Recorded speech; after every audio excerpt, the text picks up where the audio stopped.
Deyir ki, ixtiyar dördbucağlının tərəflərin orta nöqtələrini ardıcıl birləşdirdikdə alınan fiqurun paralelogram olduğunu isbat edir.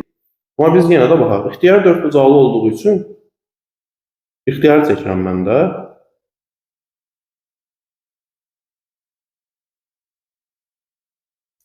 İndi bu biraz trapesiyə oxşadı. Uzadaq. Uşaqlar, burada sizə əslində bir dənə tüyoda verim. İpucuda yəni. İxtiyar dördbucaqlı dediyi üçün sənə haqqın var ki, kvadrat götürəsən və yaxud da düzbucaqlı götürəsən, paralelogramın özünü götürəsən, romb götürəsən. Yəni, bu sualın şərti elədir ki, məsələn, imtahanda düşsə, ixtiyari dördbucaqlı desə və yaxud da ixtiyari üçbucaqlı desə, sənə asan olsun deyə ixtiyari üçbucaqlı dediyi üçün bərabər tərəfli də götürə bilərsən. Yəni, işini asanlaşdıra bilərsən. Amma mən ümumi götürürəm ixtiyari dördbucaqlı üçün. Deyir ki, tərəflərin orta nöqtəsini birləşdirdikdə, baxın bunu.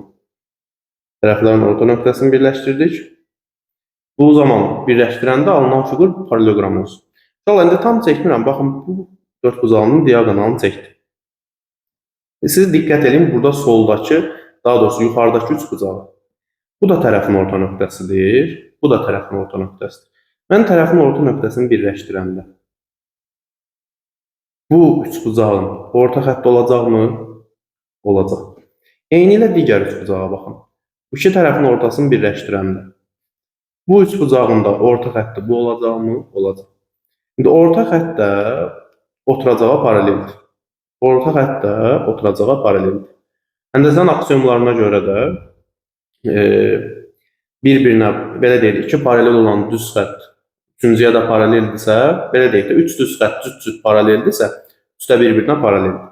Onda belə çıxır ki, bu düz xətt də paraleldir. Bunu göstərmiş olduq. İndi bunu silirəm, o iki düz xətti saxlayıram.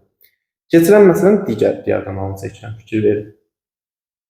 İndi, bu dəfə soldakı üçbucağa baxın. Soldakı üçbucağın da orta nöqtələrini birləşdirsəm, burada yaranan bu parça olacaq orta xətt. Bu üçbucağın orta xətti. Onda belə çıxır ki, buna paralel olacaq. Eyni məntiqlə bunu da birləşdirsəm, bu da orta xətti olduğu üçün sağ tərəfdəki üçbucaqda buna paralel olacaq və eyni məntiqlə bu ikisi də bir-birinə paralel olacaq. Ortadakını sildim. İndi biz də paralelogramın tərifinə görə qarşı tərəfləri paralel olan dördbucaqlıya paralelogram demişdik. Bu tərəf bura paraleldir.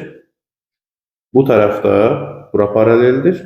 Onda belə çıxır ki, biz də ixtiyari dördbucaqlı seçdiyimiz üçün bütün dördbucaqlılarda bu prosesi yerinə yetirsək, hər zaman paralelogram yaranacaq. Bu da isbat eləmiş olduq.